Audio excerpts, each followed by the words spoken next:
Бәріне сәлем достар. Біз бүгін 6 сыныптың қазақ тілінің 10 тарауының 4 параграфын өтетін боламыз. Бүгінгі біздің тақырыбымыз ғылыми ізденіс. Бірінші тапсырма.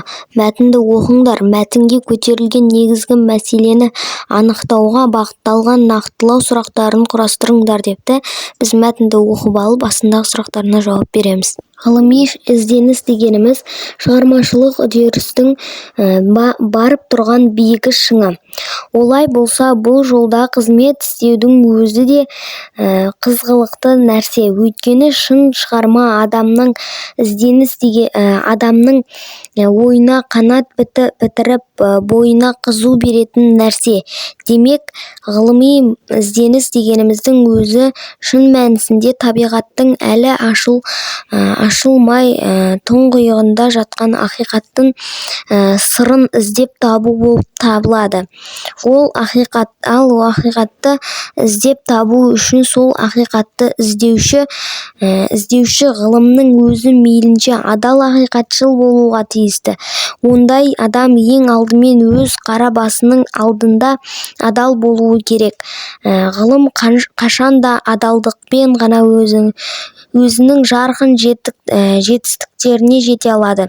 Ғылымға адалдық, ғылымның өз басының адалдығы қазіргі таңда да аса қажет құндылық.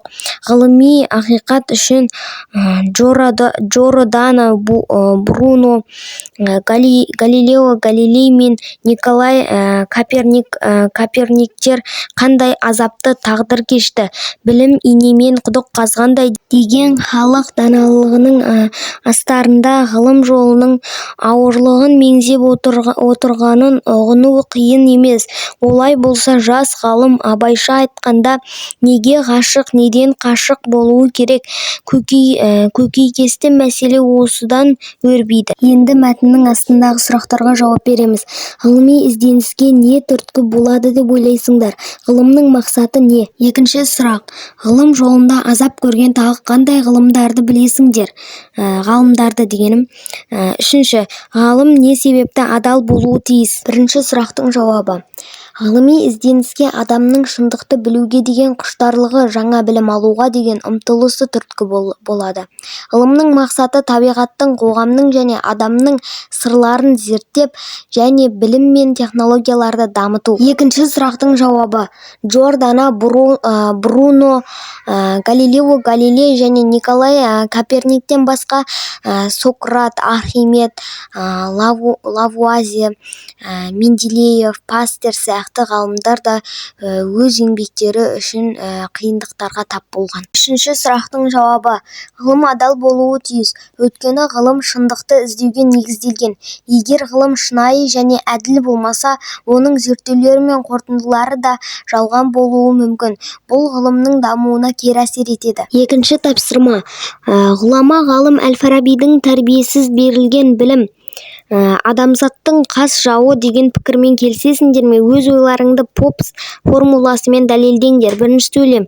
Менің ойымша, екінші сөйлем. Себебі мен оны бұлай деп түсіндіремін. Үшінші сөйлем. Оны мен мына фактілермен, мысалдармен дәлелдей аламын. Төртінші сөйлем. Қорыта келгенде. Менің ойымша, Әл-Фарабидің тәрбиесіз берілген білім адамзаттың қас жауы деген пікірі өте дұрыс. Себебі мен оны бұлай түсіндіремін. Егер адам тек білім алып, бірақ оны дұрыс пайдаланбаса, ол зиян келтіруі мүмкін. Оны мен мына фактілермен, мысалдармен дәлелдей аламын. Тарихта көптеген ғалымдар өз білімін адамзатқа пайда әкелу үшін қолданса, кейбіреулері оны жойқын қарулар жасауға жұмсады. Қорыта келгенде, білім адамзатқа тек тәрбие арқылы дұрыс бағытта берілген ғана пайдалы болады. Берілгенде ғана пайдалы болады. Үшінші тапсырма. Өлеңдерді көшіріп жазып, тыныс белгілерін қойыңдар. Себебін түсіндіріңдер депті. Бұл жерде бірінші өлең Жүсіпбек Аймауытов, екінші өлең Нарманбет Орманбетұлы, үшінші әріп Тәңірбергенов. Оқу білім жанған шырақ, ойласаң, үйренесің, іздеп көрсең қоймасаң.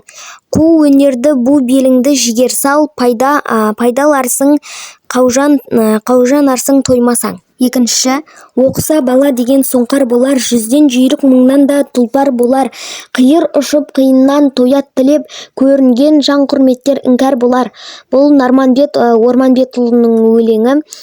Мысалы, дүние теңіз ғылым кеме, кемесіз терең суға түсем деме, толқыны тауға ұқсаған мына заман, сеземе мұны даңғой жахил неме. Бұл Ариф Тәңірбергеновтың өлеңі. Төртінші тапсырма.